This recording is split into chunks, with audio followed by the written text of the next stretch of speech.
it's about learning, and learning starting from hearing from people who speak from their own position. So it's in this way we hope we can start the coloniality within the discipline also, starting with disruption of power involved in knowledge production process. And we would like to posit this approach that is dialogical, centering on the voice of participants of the struggle. Хотіла би сказати, що фактично наш семінар не є тільки обговоренням, він має також дуже важливу дидактичну мету, тому що ми підходимо до цього також з педагогічної перспективи. В якому сенсі? В тому сенсі, що ми шляхом слухання одне одного, слухання історій, які нам будуть розповідати, проєктів, які здійснюються, ми сподіваємося, що ми зможемо подолати цей колоніалізм, і лише шляхом освіти, на нашу думку, за допомогою діалогу, і завдяки тому, що ми навчимося слухати, ми зможемо в якийсь спосіб випрацювати рішення і показати всю правду ситуації, яка наразі є. So I will present the participants of today's meeting in the order of their presentation. Дозвольте представити учасників по порядку, як вони будуть виступати. So first we'll hear from Mr. Oleksandr Fedoryshen, who is a historian and a former director of Winnica History Center.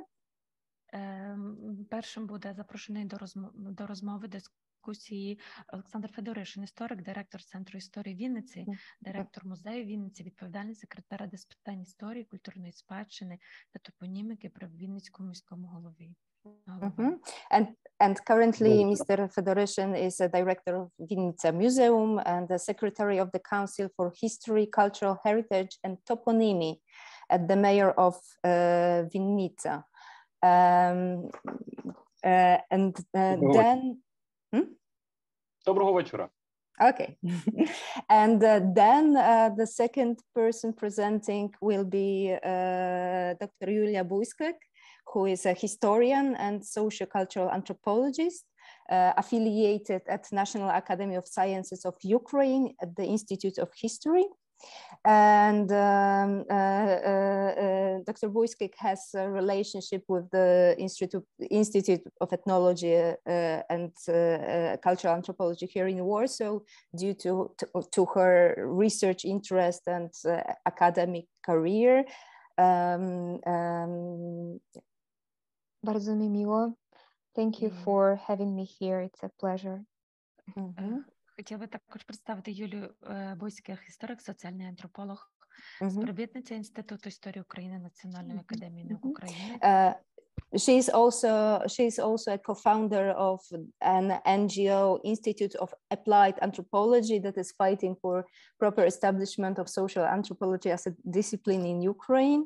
And she's her research interests are lived religion, interconfessional relationships, memory and border studies, among others. Хотіла би додати, що Юлія також є досить активною громадською організацією Центр прикладної антропології у Києві. І на сьогоднішній презентації вона буде говорити про голоси та досвіди локальних науковців, як ми говоримо про війну. And as the third, it will be Valeria Buradzieva presenting. And Valeria is an independent curator, arts manager, and researcher. She, by education, she is a culture scholar. She graduated from Taras Shevchenko University in Kiev in history and theory of culture. But she's also a practitioner an editor of art education manual called Laboratory of Contemporary Art, and she collaborated with Izolacja Art Institute in its outpost in Soledar, as well as she is a co-founder and editor of the Soniak Digest, an English-speaking and English-writing magazine on Ukrainian decolonial studies, actually. Добрий вечір. Хотіла би перекласти. Юлія Валерія Браджива є кураторкою, культурною менеджеркою та дослідницею. Вивчала теорію та історію культури. Зараз також вивчає перформанс-студії. Вона родом з Бердянська, співпрацювала з мистецьким центром ізоляції в Соледарії, Диким театром в Києві та мистецьким дослідницьким центром ЮВУС в Клінсліге, Швеція. Валерія також є співзасновницею, натхненницею та членом редакційної колегії видання Соня Дайджест, і яка також представить свою презентацію на цю тему. So I turn off my screen now, and Oleksandr, the floor is yours. Запрошуємо Олександра до розмови. Дякую. Ще раз доброго вечора усім. Найперше хочу подякувати за запрошення, за можливість в такому шановному товаристві трошки... I would like to express my gratitude for the ability to present my speech among such recent colleagues. І, власне, трошки розповісти про практичну сторону досвіду того процесу, який у Вінниці, як і в інших містах, ми називаємо деколонізацією. I would like to share the experience of implementing the decolonization process on the study case of Vinnytsia, my hometown. Направду, коли між нашими колегами з перших днів повномасштабного вторгнення розпочалися про це обговорення, розмови пов'язані з запитом, абсолютно таким активним запитом, пов'язаним з перейменуванням міських вулиць. Це сталося на другий день повномасштабної агресії, 25 лютого, коли з'явилося у Вінниці перше звернення, пов'язане з перейменуванням вулиці Московської. Найцікавіше, the most interesting is that we came up with the solution to immediately rename the streets on the 25th of February, basically the second day of the military invasion of Russian Federation into Ukraine.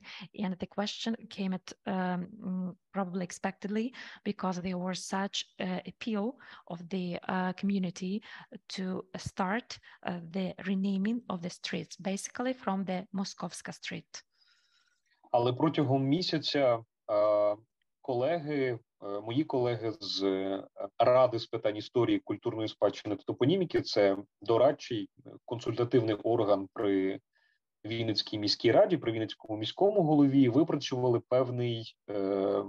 певний набір принципів, за якими ми рухатимемося в цьому процесі в контексті Вінницької територіальної громади. What is interesting that it took not that much time for the Council of the History of Cultural Heritage and Toponymy to work upon the procedure, which entailed a couple of steps to launch the process of renaming the streets in our town.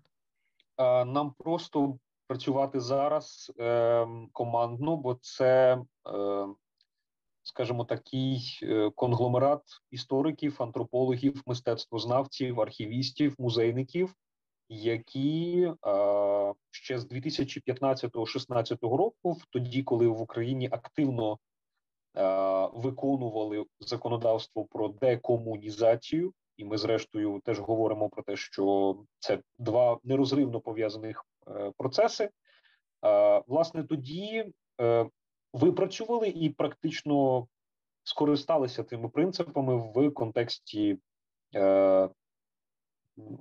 ухвалення і отримання цього суспільного запиту на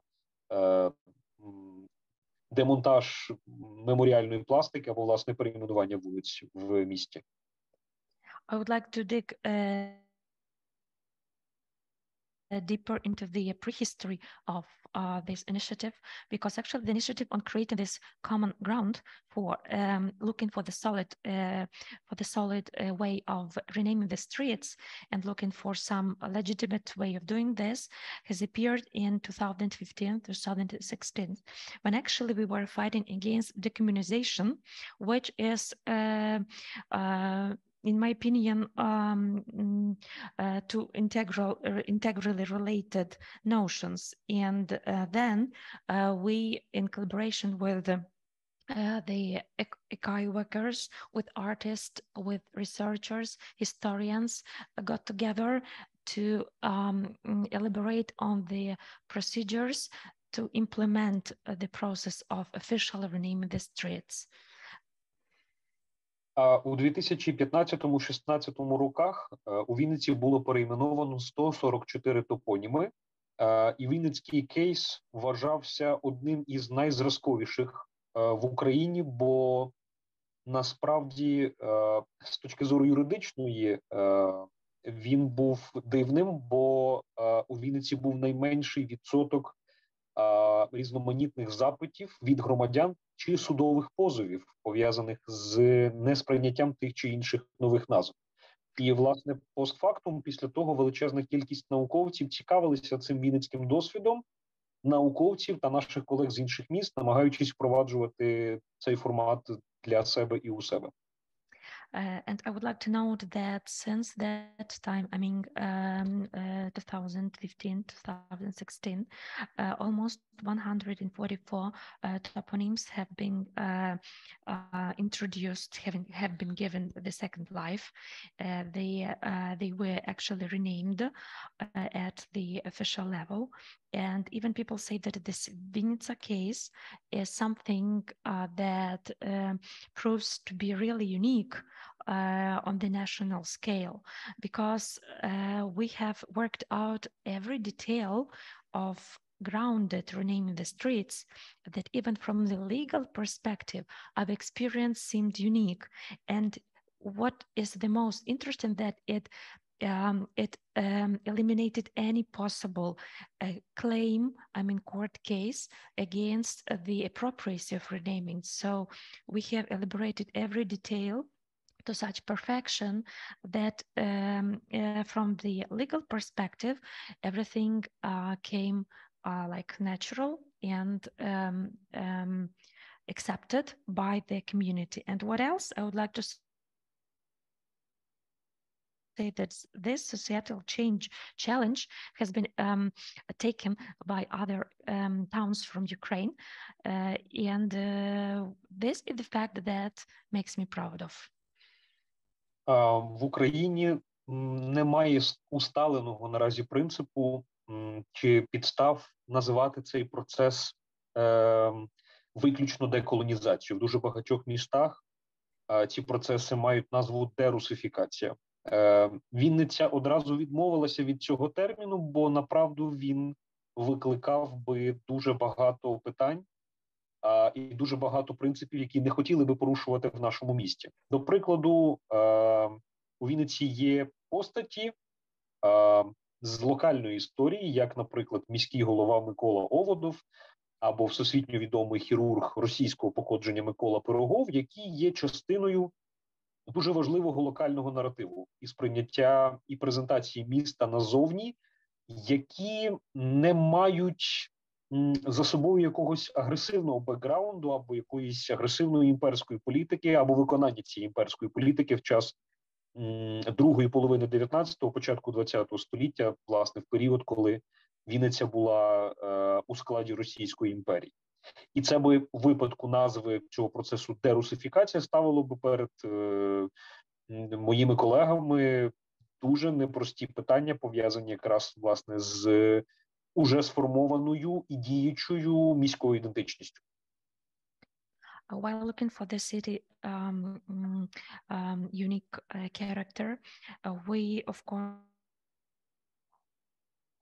came across some serious challenges because if we take into consideration the approach from other cities of Ukraine, which simply called the process of renaming streets, the process of diversification, we at the very start approached it in a completely different way. From the very beginning, we called it decolonization. And we were quite confident and operate in such terms because in our history, in the history of Vinnytsia region, we have got some, I would say, national and international importance personalities that call for international recognition. And it might create misunderstanding in the society about the appropriateness of renaming or re-establishing some very well proposed names. So, for example, in order to preserve a local narrative, but knowing still that there are some people who might present some controversial names for the community, we understood that the people who worked and lived in our town didn't have any aggressive background. So actually we had to deal with this history heritage, and we had to present it in a less vulnerable way to the community we are living now. And moreover, we need to relate to the history fact that actually these people created good to our community, even in the second half of the 19th century or at the very beginning of the 20s. So it means that we deliberately abstained from using the term diversification. We basically started applying the term decolonization in every possible aspect of legal initiative. Моя доповідь називається «Деколонізація у Вінниці. Перші підсумки», хоча мені дуже вкрай важко говорити про якусь підсумковість в процесі, який триває тут і зараз. Actually, I'm supposed to speak about results or performance, but actually it's very difficult for me to speak about big results. Still, we are in the ongoing process of implementing, introducing new changes in the process of decolonization so far. Але принаймні кілька цифр я хотів би назвати для шановної аудиторії. Still, I would like to name a couple of figures to illustrate how far we have actually moved on in this process. До прикладу, починаючи з часу 24 лютого, тобто з моменту повномасштабного вторгнення росіян, у Вінниці було таких 3 хвилі перейменувань вінницьких вулиць. Це було навесні, у квітні і травні. Це 19 топонімів, 16 у квітні і 3 у травні. І величезний пакет вулиць, провулків, проїздів, скверів, парків. Це 161 топонім, який був прийнятий зовсім нещодавно, кілька тижнів тому, на власне засіданні, на сесійному засіданні депутатів Вінницької міської ради. We have been working hard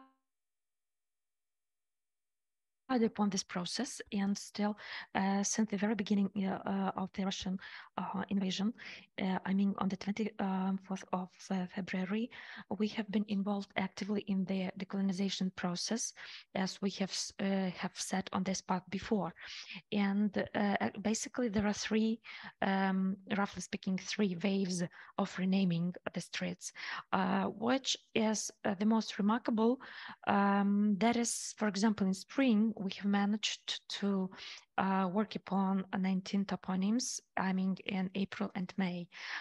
What is more even numerous out of our achievements so far is the renaming of numerous avenues, parks, squares. Totally, it's the number of 161 toponyms, which actually I can assess as a relative success for the process. І наразі 51 топонім перебуває на... Можете продовжувати. Так.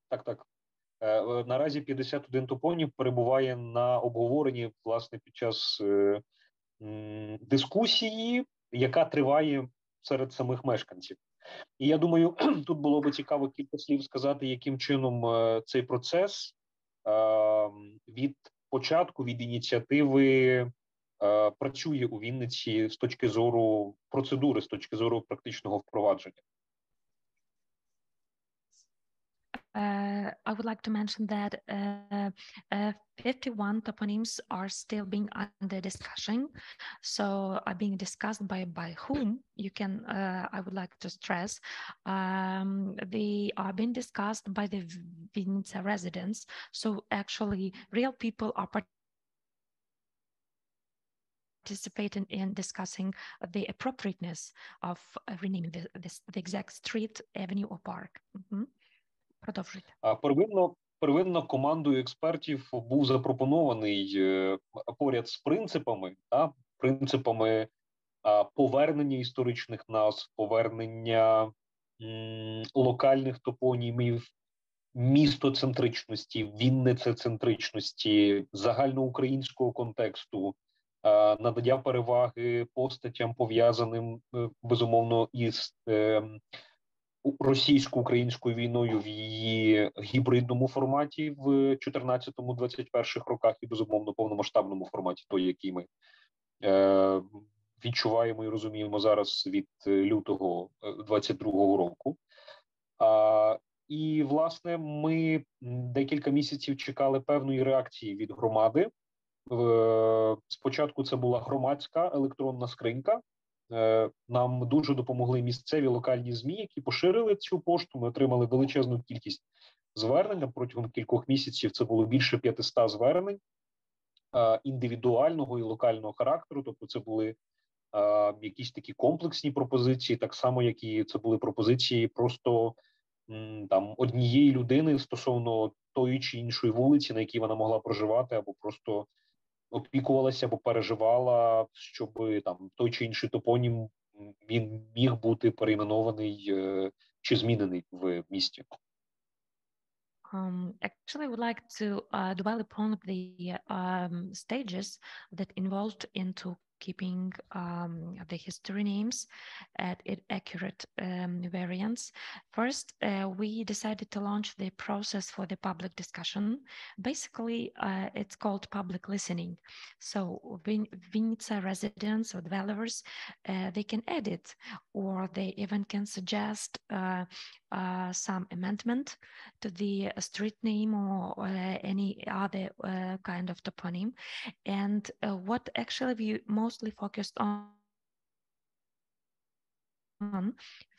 on this feedback, because recently over 500, just imagine 500 individual suggestions have been sent on our common email, which we have created, and it's popularized among the city residents.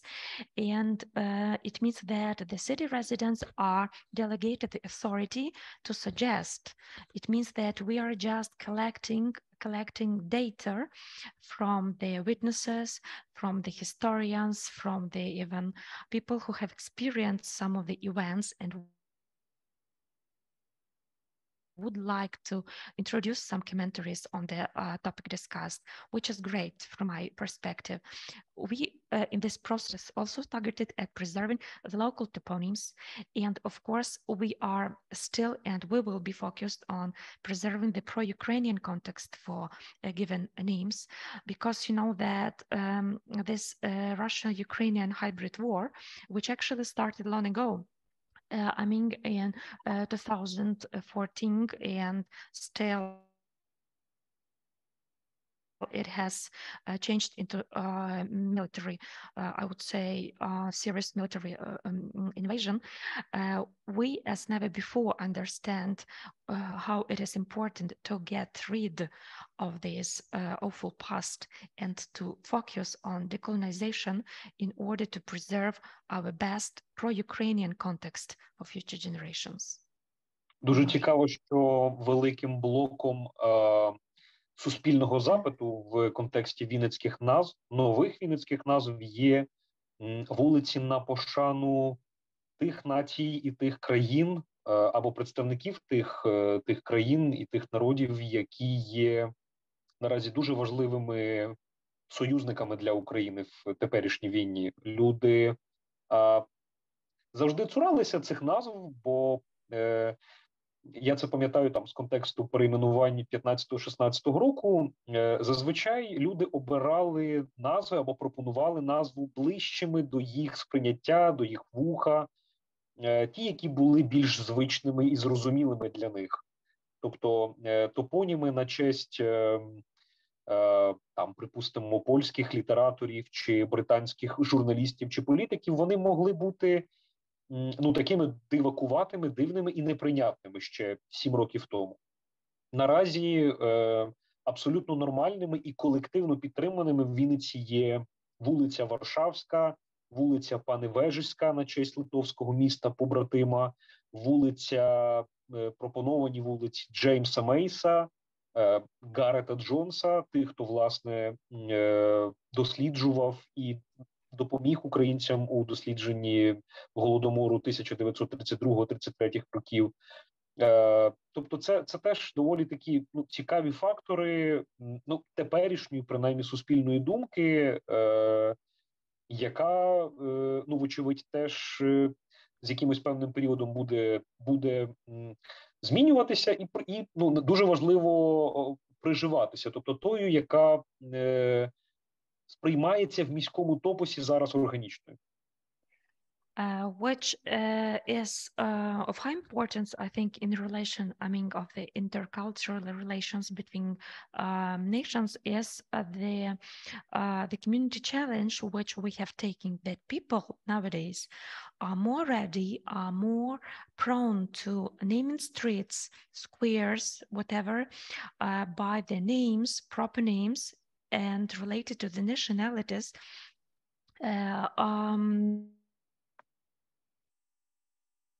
that they were previously quite reluctant to. There is no wonder that a considerable number of British, Polish famous people names have been commemorated while naming the streets of our city, and it has become a commonplace, which makes me rejoice, because by doing so, we are showing our respect to the contribution people have done to the history of Ukraine, and specifically the town we are living in. Ще одним цікавим маркером, я думаю, це буде цікаво почути аудиторії. Наразі мені важко говорити про відсоткове співвідношення, воно незначне, але воно теж присутнє, коли люди хочуть пропонувати вулиці, назви вулиць нейтрального характеру. Це дуже агресивно сприймається активістами у цій сфері, які одразу звинувачують їх в, припустимо, якійсь непатріотичності чи відсутності позиції, але назви на честь кольорів, якихось таких гарних прикметників, там вулиця Барвиста або вулиця Блакитна, цьому теж, направду, є місце. Тобто це такий певний зріз прихильників нейтральних назв, які постають натомість навперейми якимось певним там комуністичним, хоча їх насправді дуже мало, та й залишалося в міській топоніміці, номенклатурним діячам, або російським поетам, російським письменникам, які потрапляли там в повоєнний час в міську топоніміку по за певним принципом якихось певних ювілеїв, які широко святкувалися в лапках по всій тодішній радянській державі. І спускалися з центру, власне, як назва. What is also interesting, the fact that we have got a considerable number of supporters of neutral tone of name, the street squares, providing toponymic names, and I think that it's a completely new trend or new approach, which is also a marker of our, I would say, development of the common idea of the ways to approach things from the completely different perspective, to get rid of our difficult history and to get completely involved into the process of decolonization. For example, people willingly accept taken as a basis names for the streets, choosing the adjectives or some emblems that are usually related to neutral naming, or even some positive context which can be it related to. And what makes me really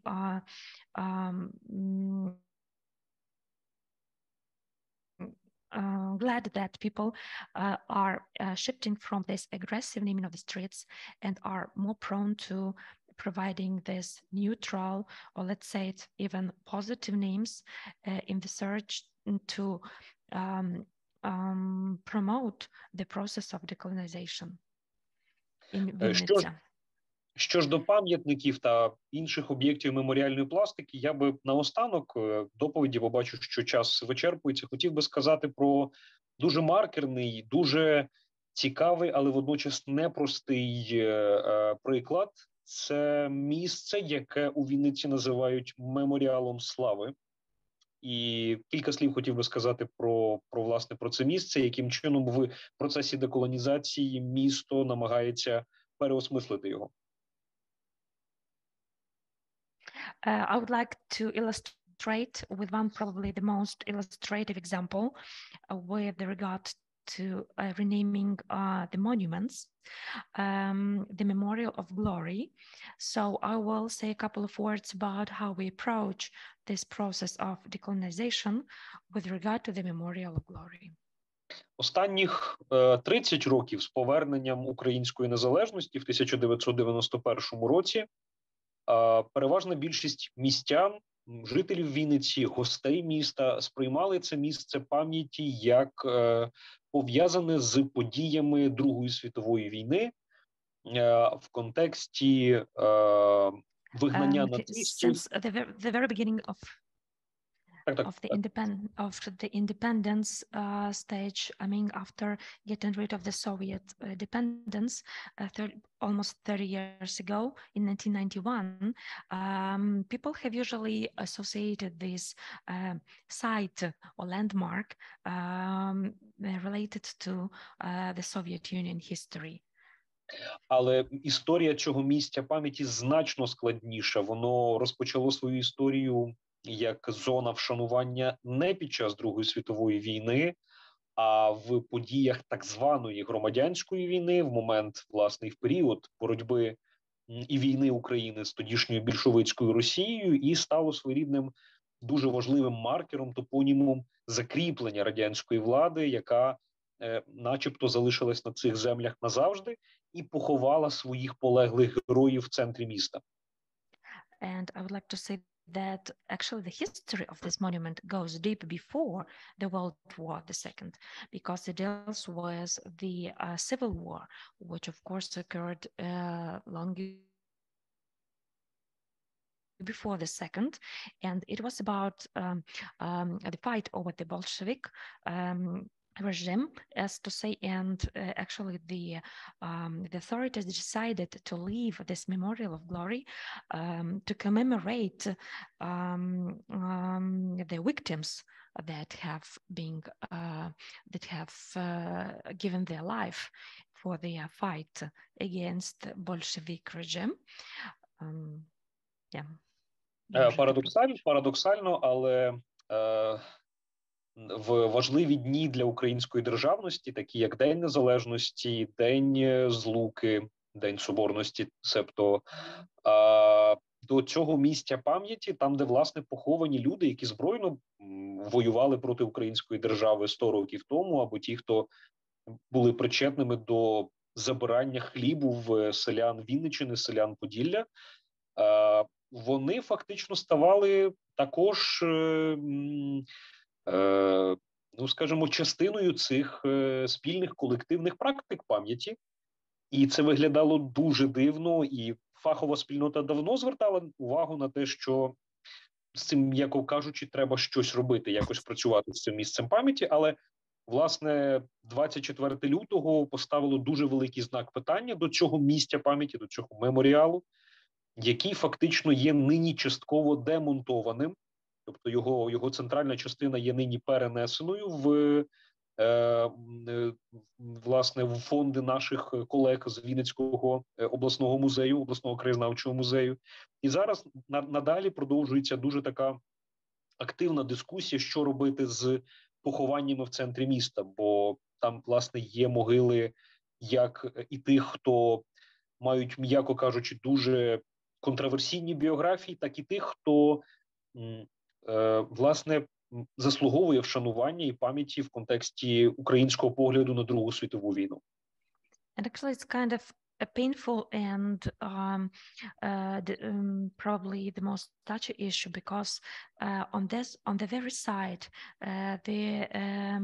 there are actually all important dates remarked. For example, during all public holidays, people got used, unfortunately, together on the site and to discuss, to conduct some demonstrations, whatever. And actually, it is the place where buried people who fought against Ukrainians, basically. So it seems a bit illogical. How can people in the modern Ukraine get together on the specific site, which actually is basically like against the Ukrainian independence, yeah? And the most sad fact is, I would say that it has become some collective practice place, and people do it unconscientiously, which makes us a bit sad. So we decided to fight this problem somehow, to handle it. And even I can say that on the 4th of February, this process had started. And this monument has partly been removed to the city museum archives in order to just preserve some historical interest, but not in front of the public. But what is most astonishing is actually in the center of the town, there are still tombs of people who were on, I would say, on both parts of the fighting, and some of them were fighting for the independence of Ukraine. Some they have come here to kill Ukrainians. So unfortunately, these lessons from history still come as some of unsolved and quite touchy issues, but we are handling them step by step. І наостанок скажу, що мабуть, основна відмінність від цих двох дуже близьких, подібних і водночас неподібних процесів декомунізації і деколонізації, принаймні в Вінниці, полягає в тому, що в попередньому декомунізаційному випадку ми працювали у форматі закону, прийнятого українським парламентом, з певними періодами його впровадження, його імплементацією і трактуванням.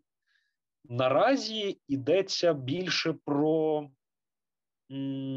громадську активність та експертну низову позицію, низову горизонтальну, якщо можна так це сказати, та експертну позицію, яка намагається впроваджувати, власне, цей процес, іноді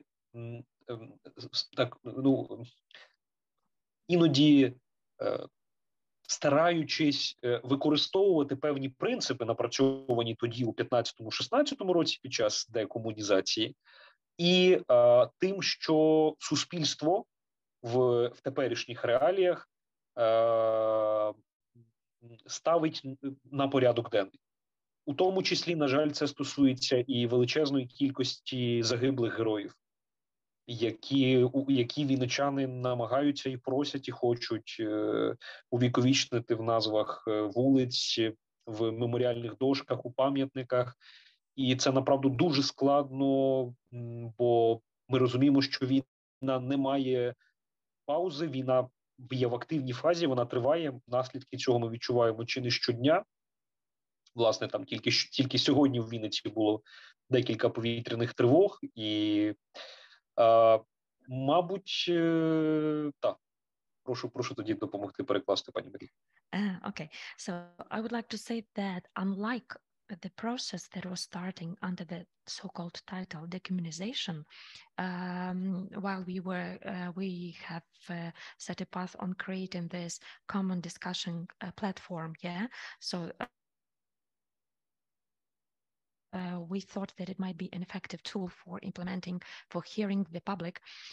So I would like to mention that the previous process, I mean, decommunization, unlike the decolonization we have been implementing now, was a bit within the legitimate framework, which gave us some tools on the formal basis to implement the changes.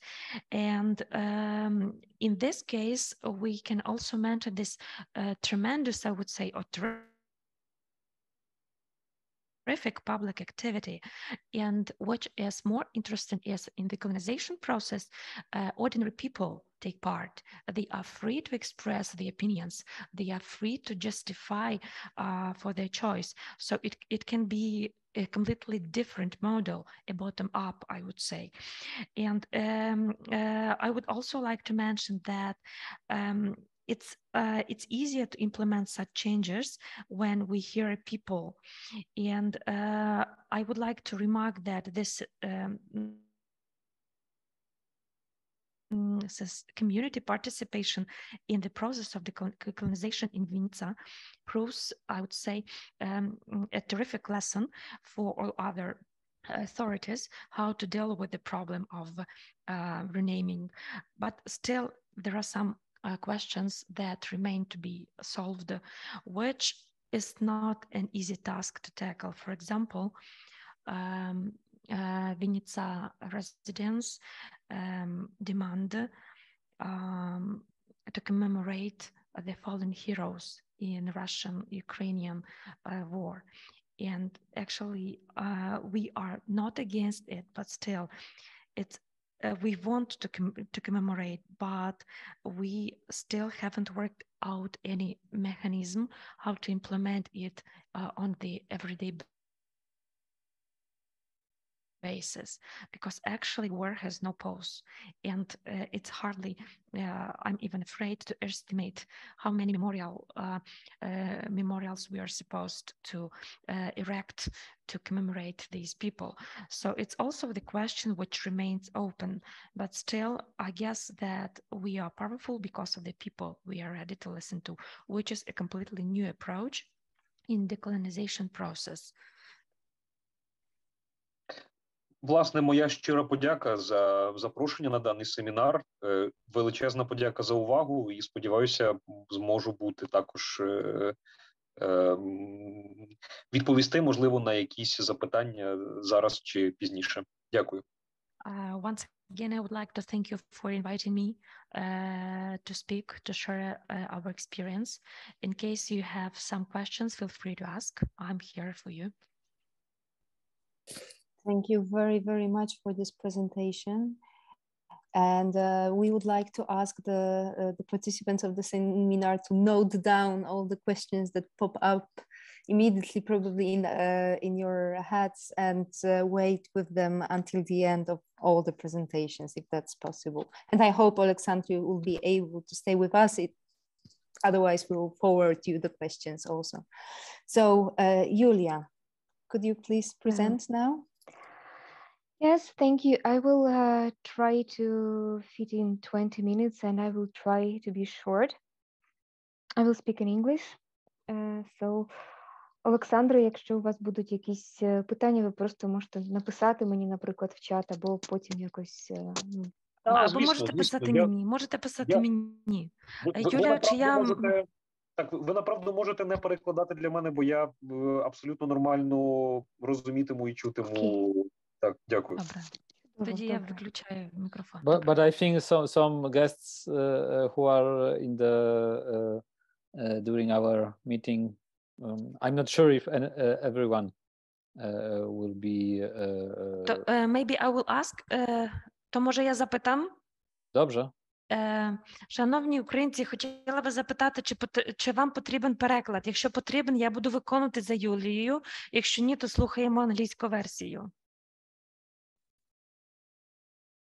Висловіться, будь ласка, для нас це важливо. English, please. For me it's Просимо. okay. Для мене англійську попрошу. Добре. Я можу зробити в кінці підсумок українською на кілька речень короткий, якщо це буде потрібно. Добре? Я думаю, що це буде дуже добре, коли ви англійською розповісте свою презентацію, а summary зробите англійською, точніше, summary зробите українською, і для всіх буде зрозуміло, про що ви основні аспекти хотіли сказати. Чудово, Дякую. дуже дякую, тоді так і зробимо. Okay. So, can you see my presentation? Can you see the screen?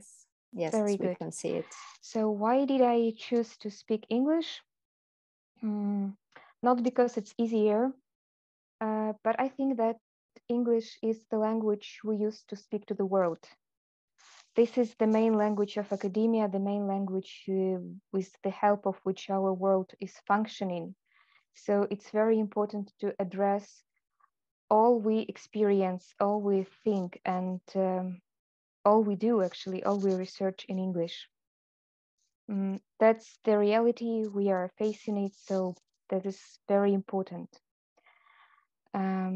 So today I will speak, as Oleksandr was speaking about, very interesting and quite important local case of Winnicy, and I will, on the contrary, address some macro scale, and I will address the not an internal but sort of external case, the way how Ukraine and Ukrainians and Ukrainian academia and what we all experience now is perceived and is seen in some academic and intellectual circles in the West. From the... Будь ласка, включіть презентацію, а слайдів не видно, вони не перебігають. Може, ви не активізували. I'm not changing slides now. Я зараз ще не змінюю слайди. It's just a introduction, the вступ. Там попросили, тому я так. Okay. At the very beginning of the full-scale Russian invasion, a number of intellectuals and public figures and opinion makers and academicians and scholars all over the world followed the very emphatic statement of Adam Michnik, Polish dissident and intellectualist. He wrote in the morning on 24th of February, "We are all Ukrainians now." So many scholars all over the world followed this statement, showing their empathy and showing their feeling that they are with us, they are together with Ukraine, and they are supporting Ukraine. So they understand, nobody understands actually the war, because it should have never been happened in the Europe and in this part of the world and part of Europe that survived 2 big world wars. But unfortunately, it is happening. On the contrary to Adam Michnik and those scholars who were able to show empathy, a very, I would say, dangerous idea, to say dangerous intellectual and research trend appeared. It has been called West-plaining. For me personally, it's something that is not new, because it somehow resembles well-known Edward Said's Orientalism, but it has been called West-plaining these days. Scholars from Eastern and Central Europe adopted this term West-plaining to describe the persistent, patronizing, arrogant, and colonial feature of Western commentary. It is mostly Western leftist commentary on Ukraine and other former communist countries in Europe. Jan Smolensky and Jan Dudkiewicz outlined this tendency as, in the West-plaining framework, the concerns of Russia are recognized, but those of Eastern Europe are not. Eastern Europe is something that can be explained, but isn't worth engaging with. And if it were like 1, 2, or 5 letters or articles, perhaps nobody would pay any attention on it. But it has become a real trend since the end of February. So it's just some examples of this west-planing in different spheres of intellectual life. This is well-known letter of German intellectualists on the war of Ukraine, which addresses that Ukraine should surrender immediately in order to have peace in this part of Europe and in Europe generally. This is the letter of American realists. These are 3 statements, 3 articles of well-known recognized anthropologists, Chris Hahn and Don Kalb. And this is the article of American geographer David Harvey, where he calls Ukraine only the Ukraine, referring by that to the territory, not to the state, not to the political entity. And the Ukraine is actually highly colonial. So we all know that language, and English language as well, also encompasses some colonial attitude towards some peoples, nations, territories. So when speaking the Ukraine instead of Ukraine, it actually addresses the attitude to this part of the world and not acknowledging it as an independent, sovereign political entity and state. And Sheila Fitzpatrick, historian, scholar of Soviet history. So her main message in this article, which I'm showing, was that the world is ostracizing Russia, but the easiest way was Ukraine to surrender again.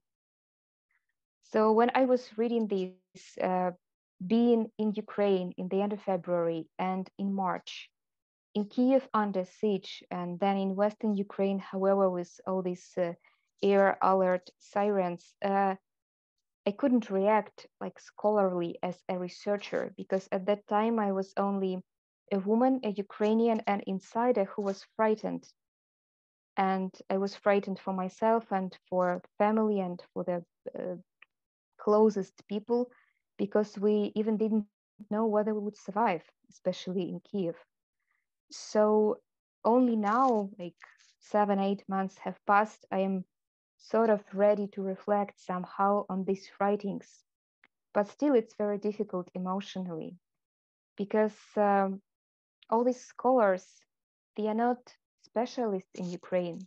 They have never conducted any type of research in Ukraine, neither German intellectualists, neither Don Kalb or Chris Hahn or David Harvey or Sheila Fitzpatrick. They don't know the languages of the region, which is actually crucial for the anthropologist who conducts research in the region. But nonetheless, they felt it right to give this arrogant intellectual commentary on what is going on in Ukraine, and to say what Ukrainians should do, what Ukraine should do. So now we have sort of 2 camps, those who support Ukraine and those who is real specialist on Ukrainian history and anthropology, like Timothy Snyder or Catherine Warner or Anne Applebaum or many Polish scholars. And we have the other leftist Western camp, those who have never researched Ukraine or even Eastern Europe, but still they've addressed this West-planing commentary. My position is that we have to challenge West-planing, because in general, it actually denies the lived reality we have. It denies the embodied experiences of residents of the former communist states. It's even not only about Ukraine, it's much broader. The West-planing intellectual trend now in research supposes that anyone living in the east of Europe has no agency, and is passively subject to the whims of Western strategy. So The West will teach us how to live, what to feel, what emotions to experience, and how to deal with the war, just surrender to ensure the peace in whole Europe. This West-planning trend also suggests that Poland, Lithuania, Latvia, and Estonia were manipulated by the West into joining NATO because they have no interests or will of their own. The other statements, as I've mentioned, are the following. Ukraine should have surrendered for the sake of peace in the region. Ukraine should have listened to Russia's opinion. Ukraine's fate should have been negotiated with Moscow, as David Harvey states. Ukraine shouldn't have been given a hope to join European Union and NATO. And the last one is my favorite. Ukrainian nationalistic policy caused the conflict. Speaking about the language also, many representatives of this West-planning trend, they don't call the war. They would call it conflict. They would call it Ukrainian crisis. Chris Hahn called it the agony of Ukraine. So almost none of them uses actually the word war because it perhaps too much. But unfortunately, this is something that is going on, and it's not hybrid anymore. It's quite physical and quite embodied. So what I am saying that this idea of West-planning, the way how it's addressed, and the academic language, how this West-planning is presented, it's a classical colonial trope. It's a subject-object relationship, and it gives neither Ukraine, neither Central nor Central Eastern Europe no agency and no legitimacy. For me, as an anthropologist, lived embodied experiences are crucial. They are the core of our discipline, but at least this is the way how I understand anthropology. This is micro scale. This is focus on embodied lived experiences of humans. This is deep knowledge of the field. And this is something we engage with. So when I read the anthropological accounts on war in Ukraine without this deep knowledge, without empathy and without engagement, I question whether our discipline has a major crisis. What do we do further as anthropologists and as a representatives of the discipline, which is actually human-oriented, experience-oriented, which is very much embodied. But that's perhaps also the part of my personal professional crisis in this war, which I'm thinking constantly about. Social sciences, humanities, anthropology as well offer us rich theoretical frames for traumatic experiences, for violence, for further reconciliation and trauma healing. However, current war, I would say catastrophe, because it's a huge catastrophe and it's not only Ukrainian catastrophe. But this huge trouble became a disaster also for our discipline, because it challenges and intervenes violently in the smooth, well-organized and distant flow of academic knowledge production.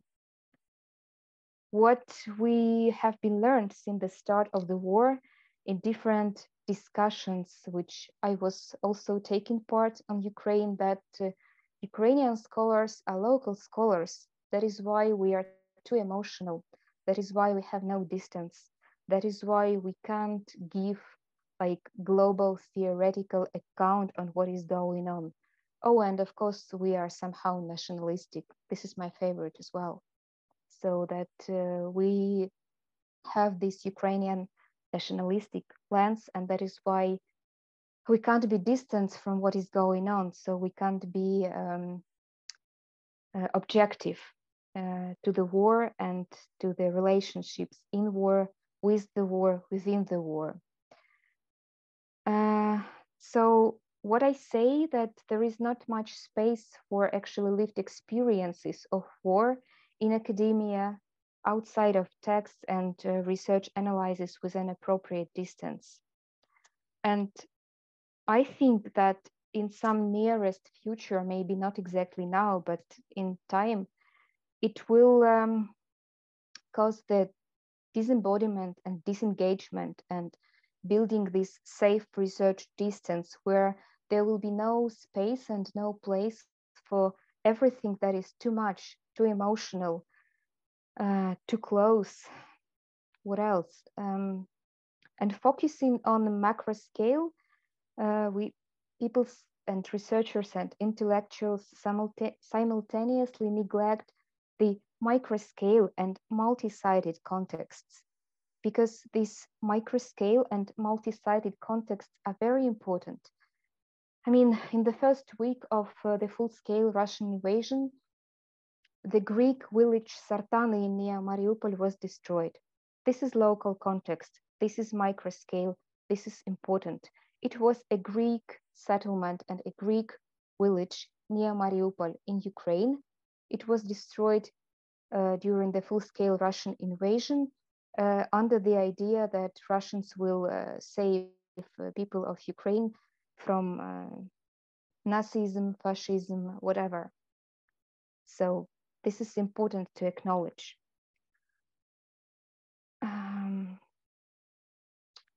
What we do, as I'm speaking about myself as someone who is being simultaneously an anthropologist, a researcher, and also an insider and witness of the war, I'm struggling actually with the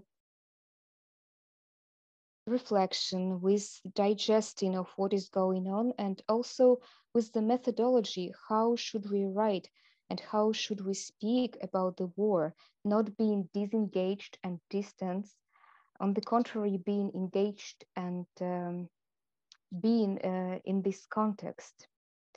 So I do appreciate classics of anthropology, and what I've been reminding constantly is the sort of testament of Ruth Benedict, one of the founding mothers of anthropology, that she believed that the purpose of anthropology is to make the world safe for human differences. And somehow I still believe that it's possible, even acknowledging this war. So, but the way is to engage, to experience, and to have empathy, not to disengage, not to disexperience, and not having the failure of empathy which West-plaining intellectualists and scholars have. So I still see this way into future of anthropology when we have engagement, which means for me sharing and support, social critique, collaboration, advocacy, and activism, which is engaged anthropology or applied anthropology, which is acknowledging experience, what makes us human, and acknowledging emotions. This is also something that makes us human. And empathy. I honestly think that this war has become possible because of the total failure of empathy on a huge political levels.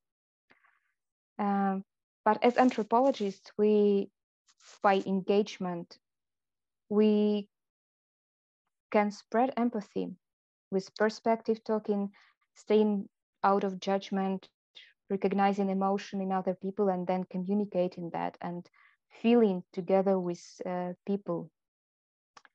So when somebody tells me that as a researcher from Ukraine, you can't do this because you are too emotional and you have no distance, I contradict this because I think that emotions are crucial.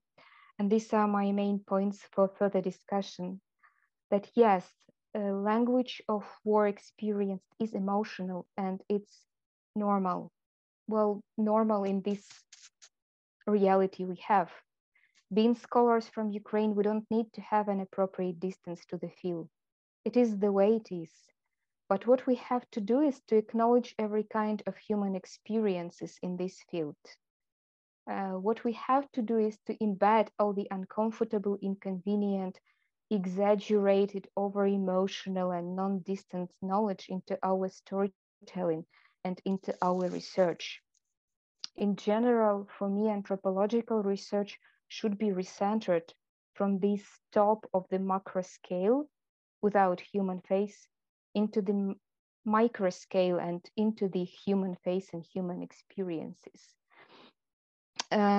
What we have is to construct an account of what is happening to the people on the ground and inserting this knowledge into the global story about the war. Because this story of war consists of very important so-called micro cases of everyday life of all people, not only soldiers or volunteers or journalists or activists, but it's everyday life of every person who was caught by this war. We can't comprehend what is happening in our homeland through the distant and objective analysis of long-term Ukraine and Russia relationships as former colony and former empire, through insane Putin's speeches, through Russia's horrible decisions to shell and bomb our country and its infrastructure, so acknowledging the NATO and EU relationships, or even by counting the dead and all crimes against humanity Russian army did in Ukraine. But what we can, and this is something that empowers us, is to bring into academic discourse our lived experiences, complicated emotions, our perspectives and reflections as insiders who strive to survive inside of war, and as scholars who try to digest and interpret it, saving our common humanity and saving our empathy as well. What has been done already? There is a list of different publications and texts on decolonizations published after the Russian full-fledged invasion of Ukraine. It was compiled by the Ukrainian Institute in Kiev. There are texts written not only by Ukrainian scholars, but written worldwide by those scholars who research Ukraine. They are in different languages, in Ukrainian, in English, in Polish mostly, but also in Russian, French, German, and other languages. So it's something that is the main goal of this collection is to make silenced and underrepresented Ukrainian voices in the West explicit and vocal, but also to make very much seen and acknowledge the voices of scholars of Ukrainian studies who really research Ukraine, unlike mentioned anthropologists, intellectuals, and other West Plain representatives. And at the very end, and summing up what I've said,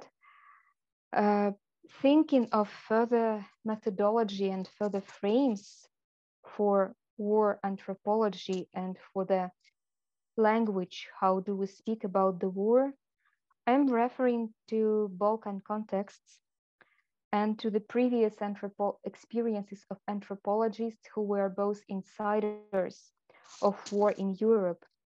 It happened not so long ago, actually. 90s were quite recently. It's my childhood and teenage years. So I do remember some television accounts on war in Serbia, Croatia, and Bosnia.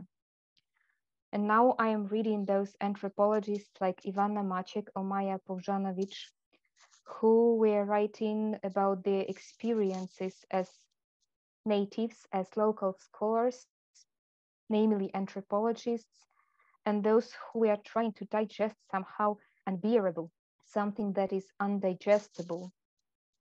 And what they all write, Rejana Senković, Ivana Maciek, Maja Povžanović, they all write about the feeling of being alienated, being subaltern scholars in Europe, and about Western discourse, English-speaking discourse, that dominated knowledge about Balkans and Balkan wars, firstly.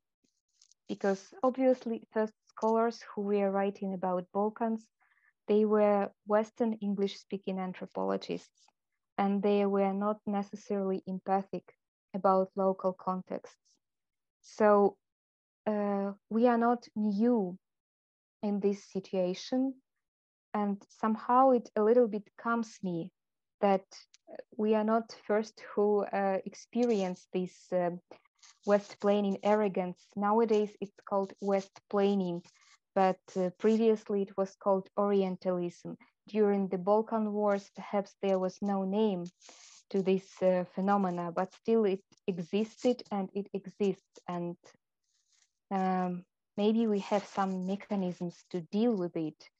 I don't know. But what I know is that anthropologists won't engage with the local experiences with empathy, the anthropology won't survive as a discipline. Well, maybe it's too black, maybe it's too pessimistic, but that's what I'm thinking about constantly when reading these West-plaining texts. This is points for further discussion. I thank you very much for your attention and for having me here. Thanks.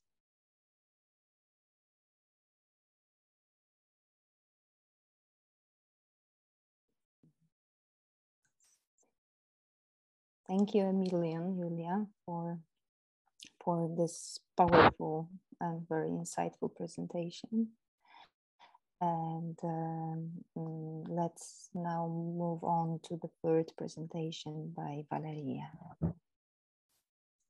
Yeah, good evening, everyone. Thank you for inviting me. It's a big pleasure for me. I'm going to present an online platform called Sonia Digest, which I am a co-editor at, together with Milena Homchenko and Clemens Pool. And I think I'm going to proceed in Ukrainian, so I'll need Maria's help. Moment, let me check if everything is okay with my mic. Just a moment. I need to get focus. Yeah, and I'm going to share my screen. Yeah. I'm sharing. Yes. Screen. Do you hear me well? Do you hear me well? Yeah. Yes. Yes. Okay. Yes, we do. Окей. Тож, на самому початку повномасштабного вторгнення працівники музею сучасного мистецтва Варшави і інші волонтери почали надавати допомогу гуманітарну біженцям з України. І трохи пізніше ця допомога інституціалізувалася, якщо можна так сказати, в будинку, солідарному будинку культури «Соняшник». Ось, як ви бачите на світлинах. Можна я перекладаю, бо я втрачу лінію. Okay. At the very beginning of the large-scale invasion, employees of the Museum of Modernity in Warsaw and other volunteers united their forces and began to provide humanitarian aid to refugees from Ukraine. Later, the assistance was institutionalized, and the Sonia, also the sunflower, as it was initially planned, Solidarity House of Culture was created, which still supports the Ukrainian community in Warsaw with cultural events and humanitarian aid on ongoing basis. Дякую. І Соняшник досі підтримує українську спільноту в Варшаві і культурними подіями, і гуманітарною допомогою. Але в певний момент проблема вестсплейнінгу, яку дуже чудово окреслила Юлія в попередній презентації, стала очевидною для всіх нас. І тому Соняшник і представники музею сучасного мистецтва Варшави вирішили зробити платформу, яка би боролася з цим феноменом у журналістиці та інтелектуальному полі.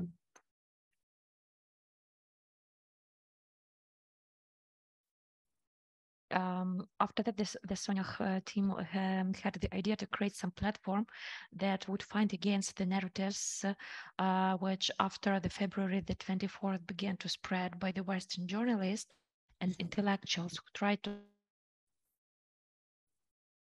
somehow justify Russia's actions through arguments about NATO enlargement, the lack of buffer zone after the end of the Cold War, through different arguments from the category of some like disputable nature.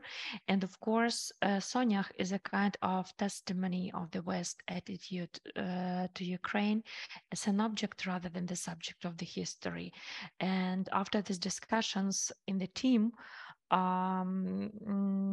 gratefully, we received support from the European Cultural Foundation and Sigrid Rosing Trust. The work began on the platform, which is administratively based on the Museum of Modern Art in Warsaw and in the Office of Post-Artistic Services. Можна. Тож, як ви вже помітили, мова Соняха англійська, адже Сонях є своєрідним продуктом на експорт, і місія його ознайомити ширшу міжнародну аудиторію з дискурсом, з ідеями, з художніми роботами, які створюються в Україні зараз і циркулювали раніше, але ігнорувалися, бо були не перекладені англійською або з інших причин. The language of Soniach is primarily English.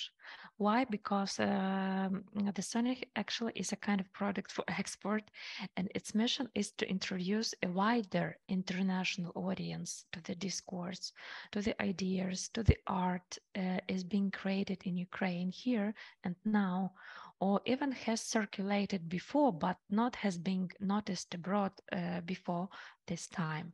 However, we are glad to claim that we publish works not only by Ukrainian researchers, we also engage into the publications the researchers from other countries that are in solidarity with Ukraine.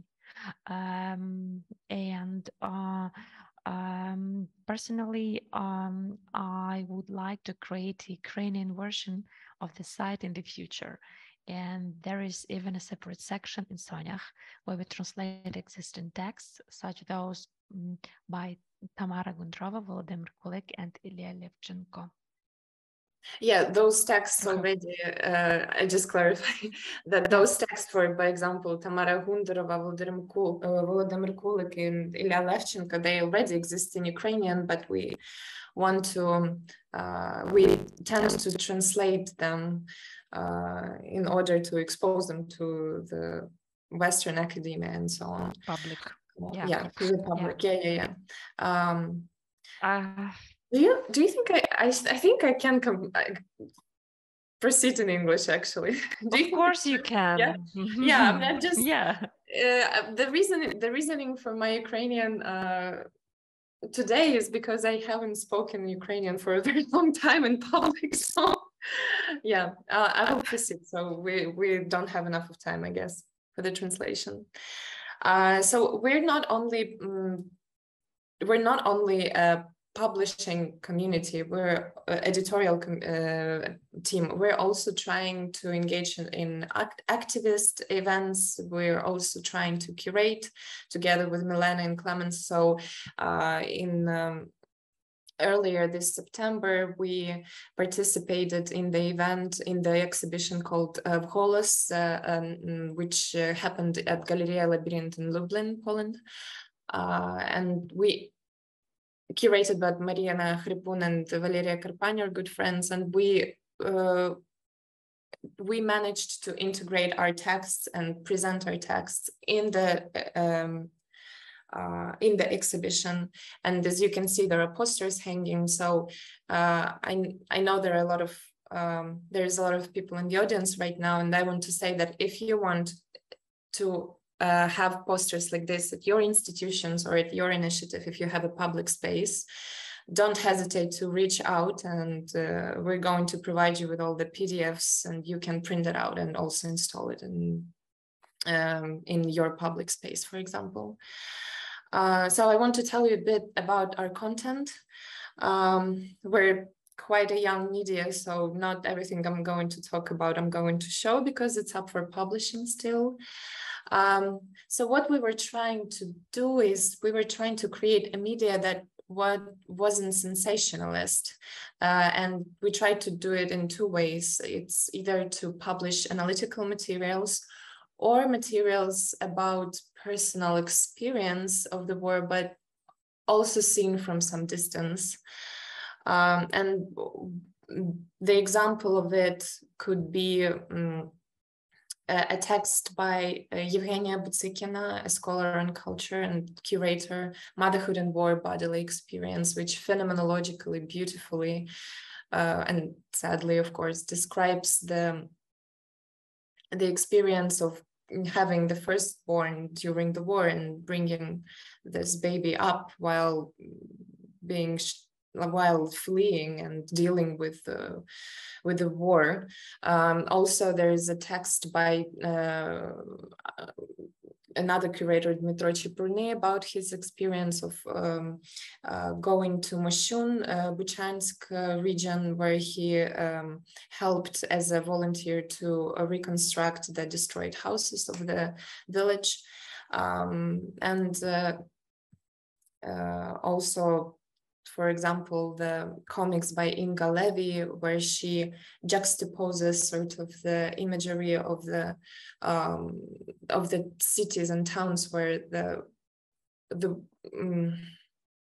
battle was happening, and the daily experiences from the life of her friends. So we post both texts and artworks, so you can also go to the website and see.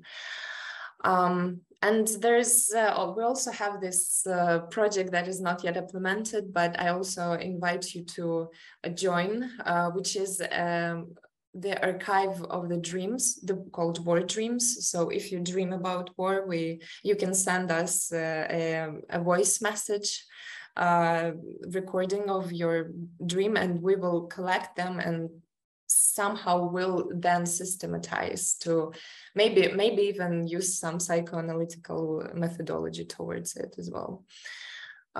So of course we also publish, I'd say, program texts that deliberately tell what's going on. The example of it would be the mentioned before text by Volodymyr Kulik, who addresses his Western colleagues who ignore or tend to explain rather, and he addresses the problem where in the Slavic studies programs in Western universities, there are not much of Ukrainian scholars, and it's very Russian-centric, and this is something that needs to be fixed. But besides that, we also deal with the peripheral material, I call it so, which are texts that sort of gather together the different case studies that represent the logic of how Russian imperialism works. One of the examples is an article by Michal Murawski from Culture Tree to Culture Z, which is about Park Zaryadye, the Moscow sort of huge atrocity park built by Putin and Sobyanin, which that imperially, very colonially tried to gather the flora from like Vladivostok to Donbass. So he deconstructs this kind of, in an anthropological way, he deconstructs this phenomena. There is also the article by, for example, Alexei Radinsky, who talks about the way Russian fascism had the ability to emerge from the gas monopoly Russia basically has, and how Germany actually also contributed into this process, as we know. But otherwise, we also try to step out only from the materials regarding Russian-Ukrainian relationships, and also talk about colonialism worldwide. We didn't post anything on it yet, but this is our plan, because we believe that post-colonial discourse is something that post-colonial studies need to work in a complex and to address colonialism in different parts of the world. And for example, Ukraine, of course, stands in solidarity with Iran right now, and this is something that we're also going to address in one of our articles very soon. So Anna and Piotr gave me the task of sort of realizing how, I guess, different the the post-colonial language is different, of the now generation is different from the previous one. Since I myself and my co-editor Milena Homchenko were born after Ukraine gained its independence, but it's I think it's something that we need to think about more, mainly because this is what I was trying to say with my presentation, I guess, because the very language that we as an editorial team use changes all the time, because we live in this in the very changing situation all the time. So the language right now is emerging, if to address the topic of our meeting generally. So yeah, it shifts and it's building up, and I myself am curious what Sonia will look like in let's say 6 months, or even in 2 months. So to sum up, I guess, this language question, I'd say that the language that our media, Sonia Digest, uses is something that is in progress. It is speaking to the other from the big letter O, and to people with other experiences, people who did not suffer from colonialism or were colonialists themselves. And it calls to solidarity in the most practical sense. It emerged from the solidarity, because hasn't been for the Museum of Contemporary Art of Warsaw, this project wouldn't happen, or it would, but it wouldn't be the same, of course. So this is the language that analyzes, but also gives the venue for some phenomenological description of the lived experience that Julia was also talking about. And I really hope that this won't be the only language, and other platforms, maybe inspired by Sonia, I don't know, will emerge and